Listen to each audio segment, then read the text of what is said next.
Hello, everybody. We're here with a packed house at review after school, and the request was first to just go through a few, important people in history who were not president, who you feel as if I always reference them. So I'm actually just doing this off the top of my head. I'll do the best that I can. If I make any mistakes, of course, I'll correct it later on, and I got to find the pen so you're not looking at a blank white screen.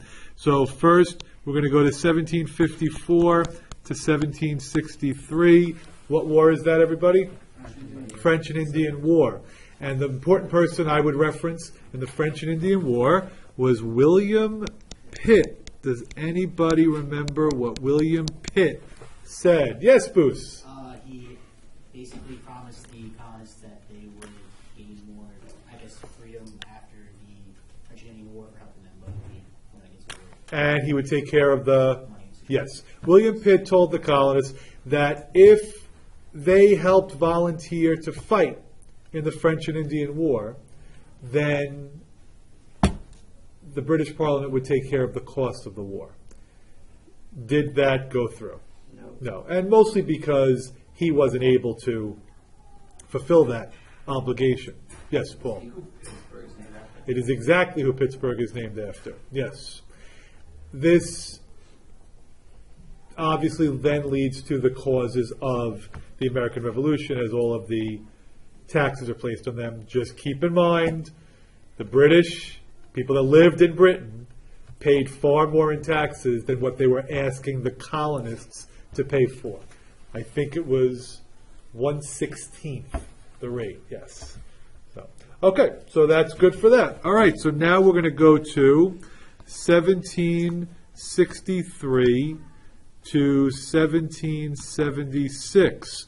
This is your causes of the American Revolution era. And by the way, throw some names out there if you have anybody that you want me to review or you're curious about. I would say Thomas Paine. What do you guys think? You think that's a good one? Pretty common sense. Pretty common sense to say that? Very nice. I like the witty sense of humor. What better way to spend your afternoon? So let's go with Thomas Paine. Thomas Paine was an Englishman who came to the United States and published a pamphlet. He did so, I believe, in 1775. And he named this pamphlet Common Sense. And what did he encourage the colonists to do? Unite, revolt, declare independence. He gave them the argument that how could you let an island nation separated by an ocean rule you without giving you your fair rights in government? Good. Anybody else we think of during that era? Yes. Was this the one that was more aimed towards people who were not sure? He's exactly right. Yeah, the people that were on the fence about. Remember, we have patriots and we have loyalists, and people that were on the fence with breaking away. Okay. Is everybody good on that? Good. So now we'll go to 1776 to 1783. This is your American Revolution, and what's our first form of government? Articles of Confederation. You could get a quote from John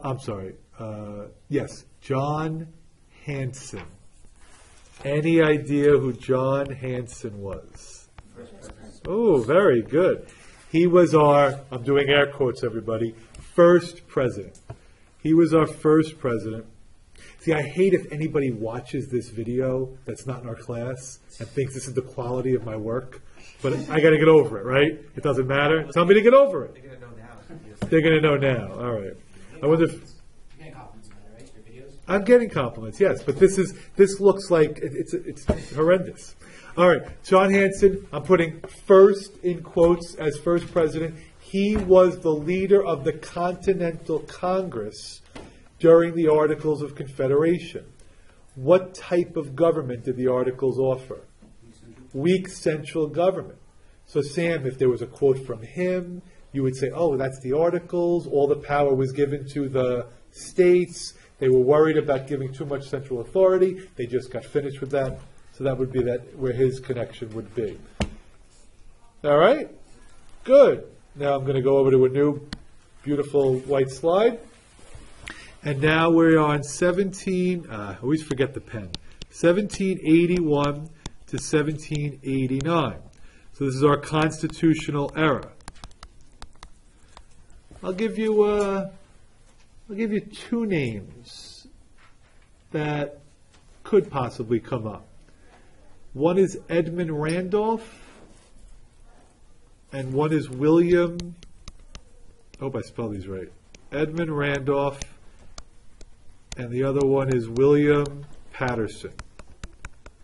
The reason why they could come up is they were the ones that came up with the New Jersey plan and the Virginia plan. Randolph came up with the Virginia plan. He said states should be represented based on population. That was for the larger states. William Patterson came up with the New Jersey plan, and he said states should be equally represented. And which plan did we take? We took both. Good. All right.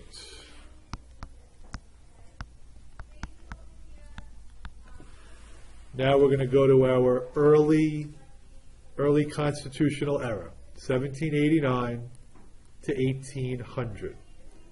So who can we come up with as a who were the two presidents? Who were the first two presidents? Washington, John Adams. So who would be a non-president? Well, how about, I got a couple of names. How about John Jay?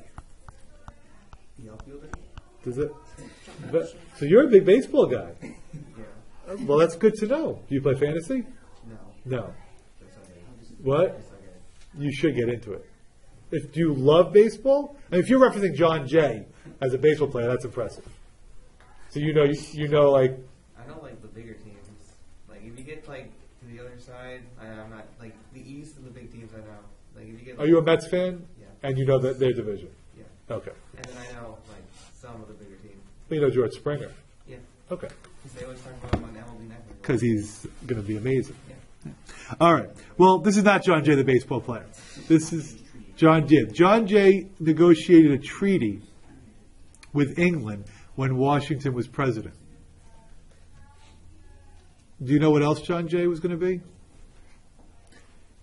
Chief Justice of the Supreme Court.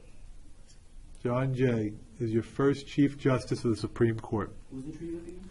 So the treaty, what was Britain doing to us? What was everybody doing to us? Impressment. He was supposed to negotiate an end to that. But the treaty didn't do that, Boos. The treaty was when Britain agreed that they would leave the Northwest Territory. However, hey, how you doing? Yeah, we're audio taping this. We're not, no video. Doesn't matter.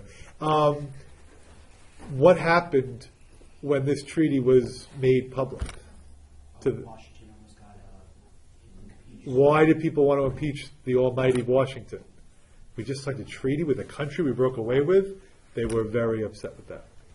Remember, what we're doing is we're just doing like an overview, and we're picking people in history who were not president, who were important during those time periods. Oh, okay. Yeah, just kind of like a random sampling. And of course, any of them could appear as a quote in the first part of the exam. Would you like some paper? I would. No problem at all. The only problem is we're taping this so people can listen to it, and I just hate that it's, see, look at how ugly that is. So it's going to be on YouTube, and people are going to think that's the quality of my work, and it's just not. There's no land in it's them leaving the Northwest Territory, the troops that they still had here. So, all right, and yes, what do you got, Paul? I associate John Jay with the XYZ affair. Is that wrong? He was one of the people, I believe, that went. Yeah, so it's not wrong. Do you want to go over Edmund Genet? Does that name sound familiar? We know Edmund Genet? Yeah, he's the one. He was like the ladies' man, right? From what country? France. Good. He came from France. Genet. Repeat it for me again? Yeah, Edmund Genet. What time time period? GENET. This is 1789 to 1800. We're not doing time periods as the big 9 time periods. We're just doing them smaller now, narrowing it down. Edmund Genet was from France. What did Washington proclaim our foreign policy to be? George Washington. Neutrality. And this guy is disrupting our neutrality. He is trying to get us on his side, being sent from France. We did not send him back, though. We showed mercy.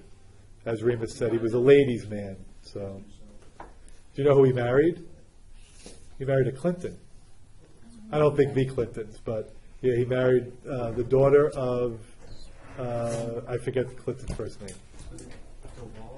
No, I don't think it was DeWitt Clinton. I think there was one earlier. You could be right, though. You could be right. Okay. Is everybody good there? Anybody else of significance? I think we're good on that.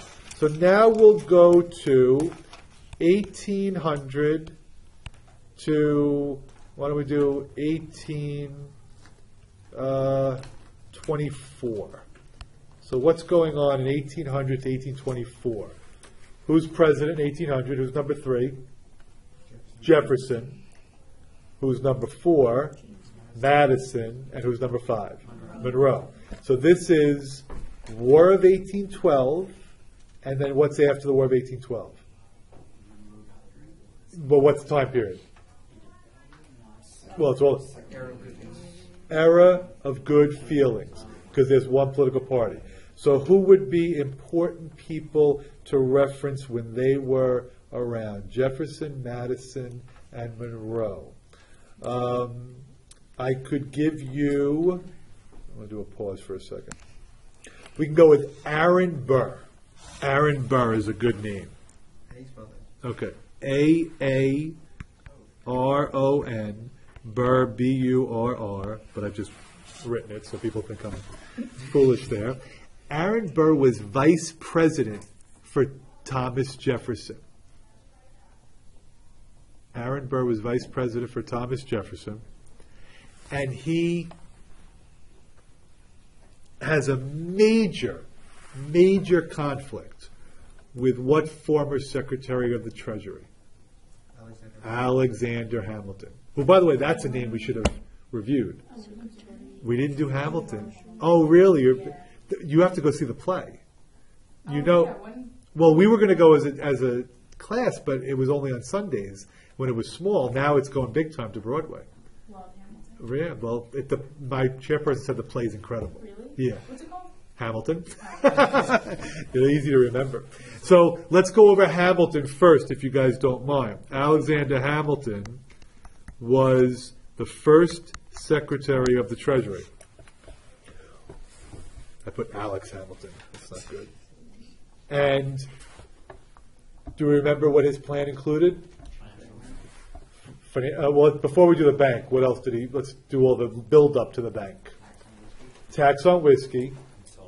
Consolidate all the debt. That's the big part. He wants the country united. So let's consolidate all our debts. What if you guys had bonds with the old form of government? He was giving you face value. He's giving you full value for those bonds. And he's going to pay that debt off with the excise tax on whiskey, like you said, and a protective tariff. So we're going to use the tax on whiskey and a tariff to pay off the debt. And then, guys, you're right, the National Bank will be created to strengthen the country's finances.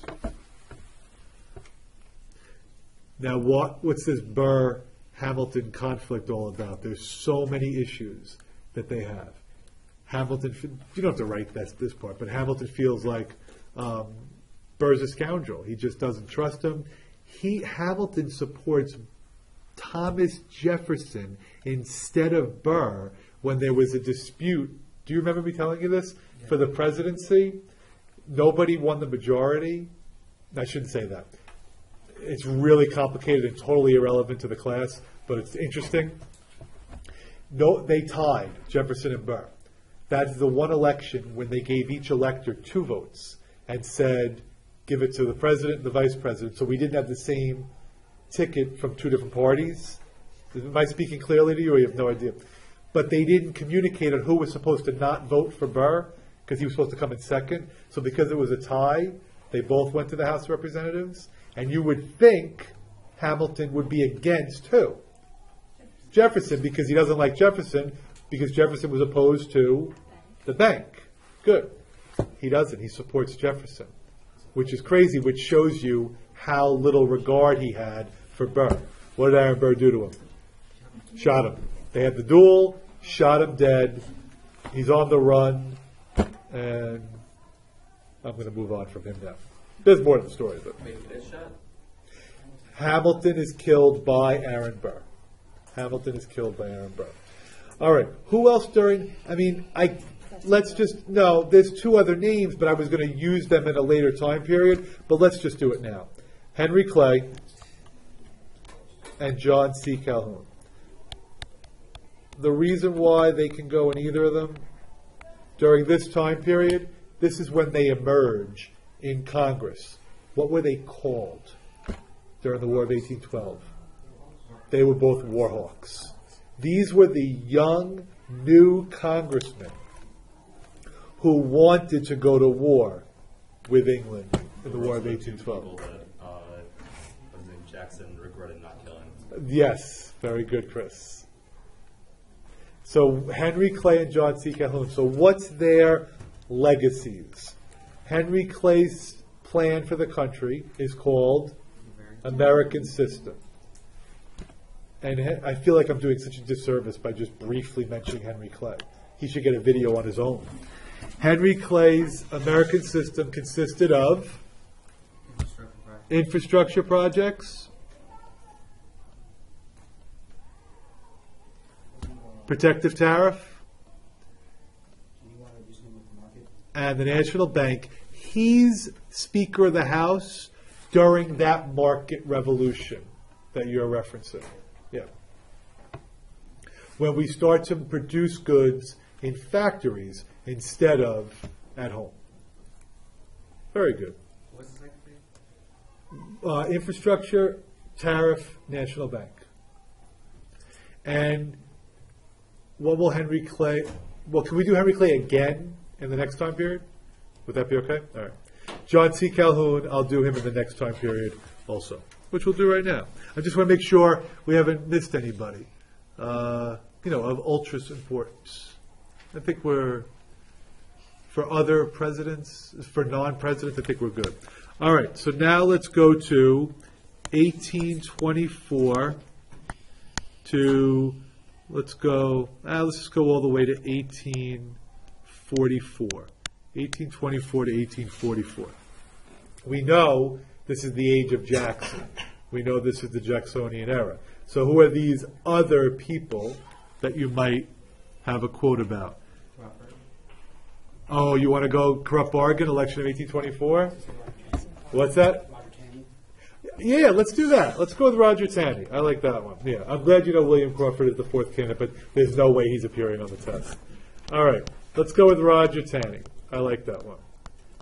He was the Treasury Secretary under Jackson, who finally did what?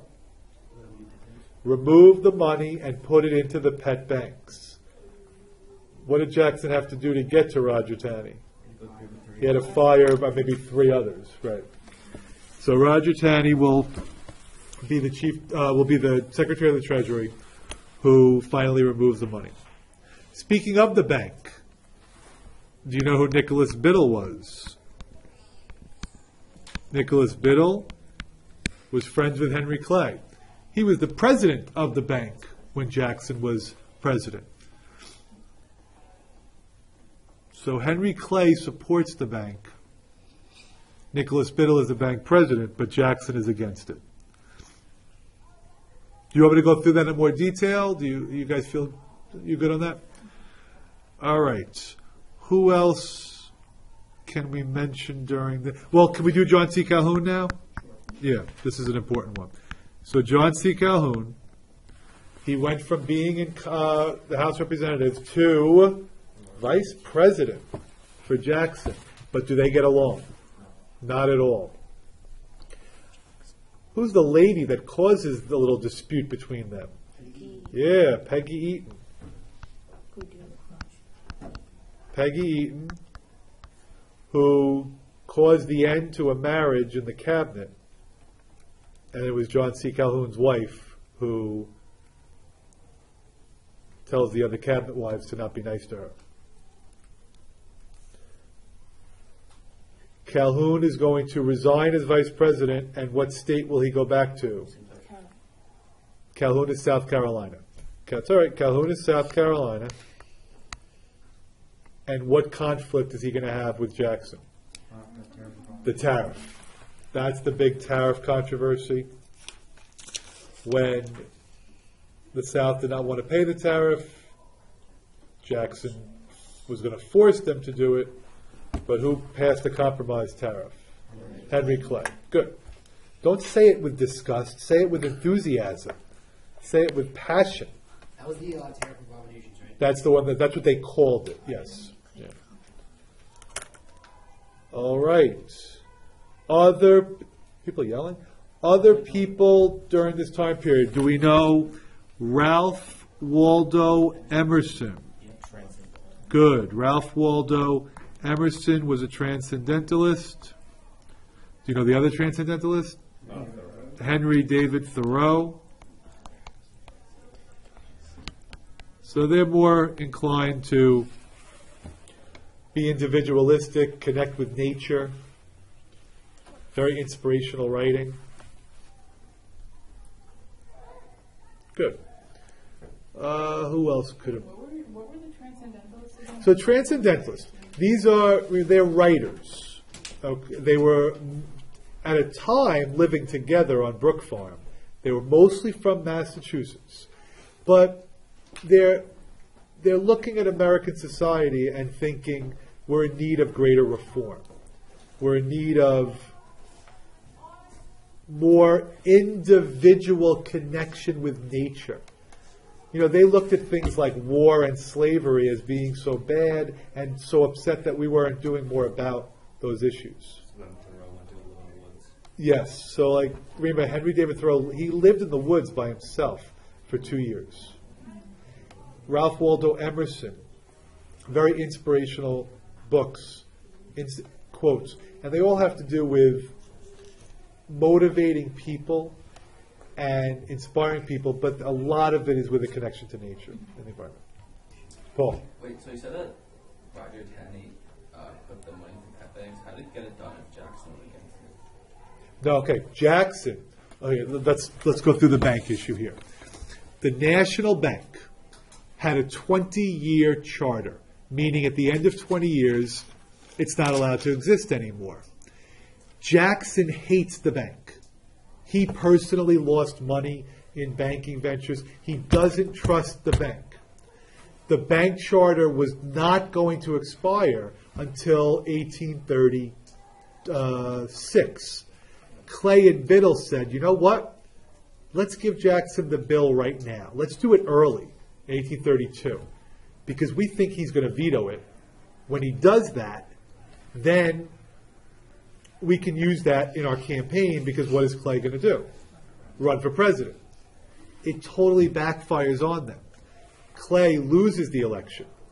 And now Jackson still is stuck with the bank for 4 more years. So he says to his Treasury Secretary, take our money out of the bank. He's against the National Bank. But we can't just put it in our pockets. We're not, Bernie Madoff. That was the most calm reference I could have made. I could have went harsher. I could have went worse. I tried to go with, it's pretty calm. Everybody hates him. And take the money and put it into the state banks. But the state banks that he chose were the ones he was more favored with. That's why they were called pet banks. You sure you get that? Yeah. Okay. All right. Anybody else during this time? How about Dorothea Dix? Yeah? Let's go with Dorothea Dix. What did she devote her life to? Yeah, mental health facilities. She was so upset that people were in prisons when they had mental health issues with criminals. So she devotes her life to that. Good. I actually like this idea of a review. This is good. Here's a good one. Oh boy, would he be so sad today. Horace Mann. Horace Mann. He's the guy Public who made, education. Legal, like Yep. necessary. and Made it compulsory for people to go to public school, paid for by tax dollars. Was that for the? He's from Massachusetts. No, just Massachusetts. I think he would. I'd have to look this up more. No, just a reformer, just an educator. I think he would be horrified at what's going on in education today. Too much federal and state intrusion, more on the local level, right, Kenny? I know. See if I can. All right, that's a lot of people there. You think you're good on that? All right, let's just keep it going then. And give me a second to duplicate my slide and then get the eraser so I can erase this because I did it wrong. We're 1844 to 1860. So now we're in that 1844 to 1860. You understand? I'm just picking these myself, Rima. These aren't the. And even though you said don't do presidents, we have to do the most underrated president. Who's the most underrated president? James K. Polk. So, oh, you're a Polk fan too? Yeah. You want to borrow the book I have on him? No. Okay. You don't like him that much. 1844, 1860. James K. Polk is elected in 1844. He's known for Manifest Destiny. What 3 areas does he get credit for? Oregon. What was his slogan in Oregon? 54-40 or fight. Who's supposed to pen the term manifest destiny again? Oh, I'm going to do that in a second. Yeah. You get credit for Texas. Texas. Now, it was really under Tyler's lame duck period. But Texas is, we'll give Polk credit for that also. And then what war? Mexican-American War. And what do we acquire? Mexican Cession.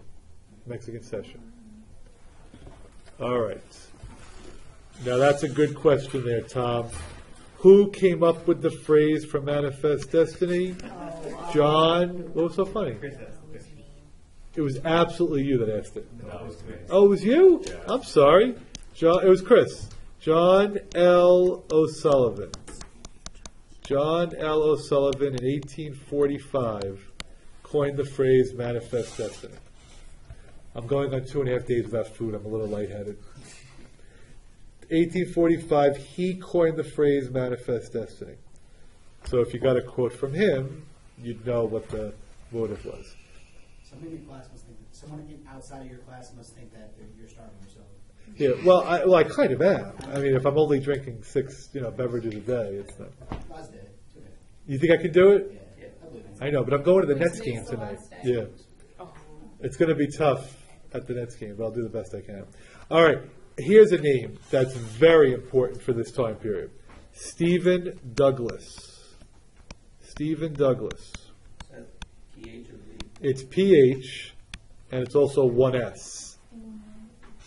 Stephen Douglas. He is a senator from Illinois. And he's involved with what 2 compromises? So it's the one with the railroad, right? It's the one with the railroad. Kansas. That's the Kansas-Nebraska Act. Kansas-Nebraska Act, 1854. He wants to build, he wants a hub to be in Chicago, in his home state of Illinois. So he allows them to determine the status of slavery with popular sovereignty. Good. He also worked with Clay on the Compromise 1850.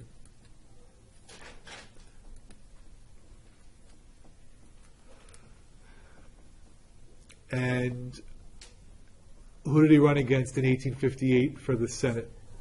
Lincoln. Those are those Lincoln-Douglas debates. Since we're in the Douglas theme, how about we throw Frederick Douglass in there? Right? Frederick Douglass. He has two S's. Well, who is he? One's more literate. Yeah, he's a former slave who escaped and became really one of the leading abolitionist voices, and very intellectual. He's a more peaceful one, right? Well, you know what? It's not really during this time period, but who cares? William Lloyd Garrison. William Lloyd Garrison. Oh, I forgot Lloyd. William Lloyd Garrison.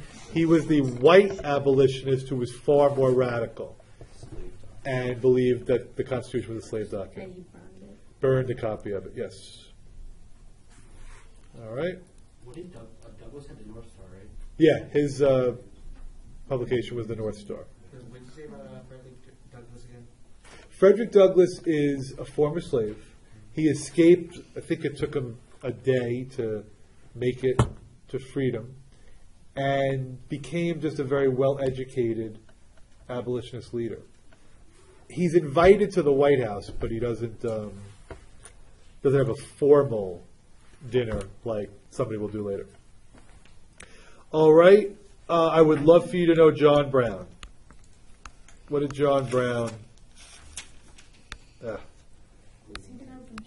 Okay, he did two things. The first thing is the machetes. That's in what event? Bleeding Kansas. So he's an abolitionist who hacked people to pieces at the event of Bleeding Kansas.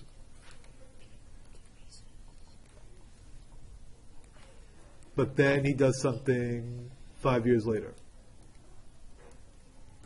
He attacked like a armory and like Tries to good. It's called Harper's Ferry, and he tries to start a slave revolt. Good. Very good. Anybody else? I mean, we know Harriet Tubman, obviously, right? Harriet Beecher Stowe. What did she write? Uncle Tom's Cabin. What did Lincoln say when he met her? You're a little woman. Started this war. Good. All right, let's keep going because we're running out of time. So let's go now to 1860 to 1877, Civil War and Reconstruction. Who would be... Oh, you know who we forgot, but we'll do it now? How about Charles Sumner? Charles Sumner. What happened to him earlier?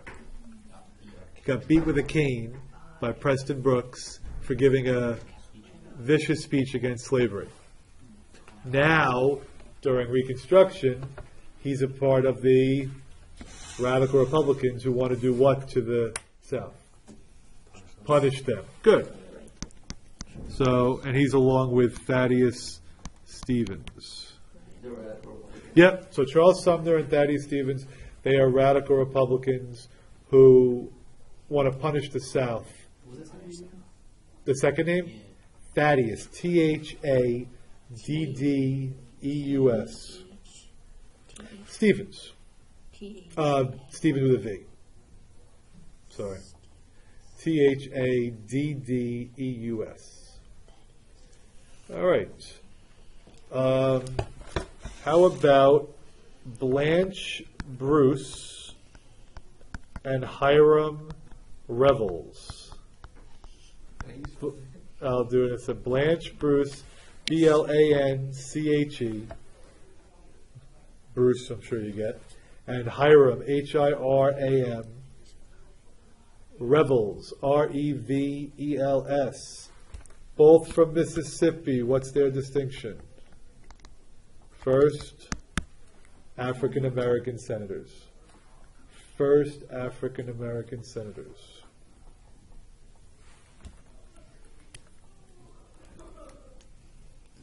All right. Any other non-presidents during this era? How about, you know what? Let me just have some fun. Who knows? Edward Everett. Nah, I don't think so, but who knows? Edward Everett. No, that's not important.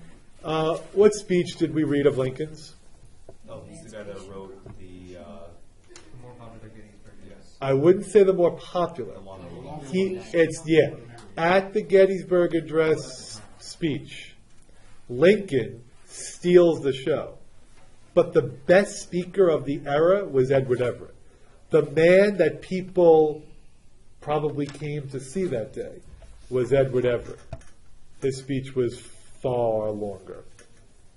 So I think you preferred analyzing the 272 words. Good.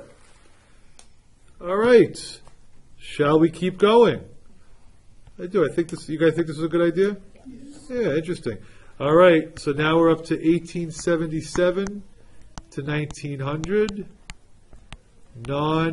Do I have to do like Andrew Carnegie? No. That's how you say it. It really is. Yeah. I know everybody says Carnegie, but the correct pronunciation is Carnegie. John Rockefeller, we know him. All right, how about I'll throw Henry Grady at you. Henry Grady. Grady.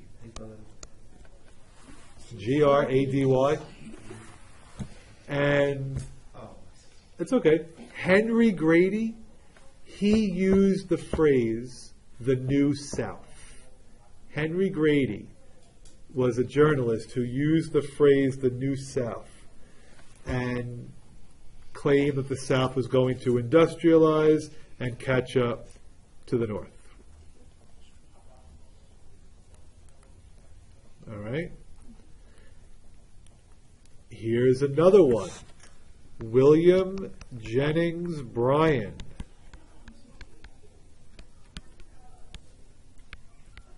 What speech did he give? Cross of Gold. Did he say Golden Cross speech? Yeah, it's all right. Cross of Gold. What was his platform? What economic principle did he believe in? Using silver to back up the currency, not just gold. We used to just back up our money with gold, and he wanted to, we couldn't print, it's not like today when the Fed could just print money whenever it wants to. He wanted to add silver to back up our money as well. When he gave that speech, what party supported him? Populist Party. Because that was their agenda. That was their main platform issue. This is what caused the Populist Party to fuse with That's exactly right. The Populist Party will fuse together with the Democratic Party. He ran 3 times and he never won. Ran 3 times and never won. On a side note, I mentioned the Scopes trial to you today about, not the last class because we didn't get to it, but the teaching of evolution. Okay?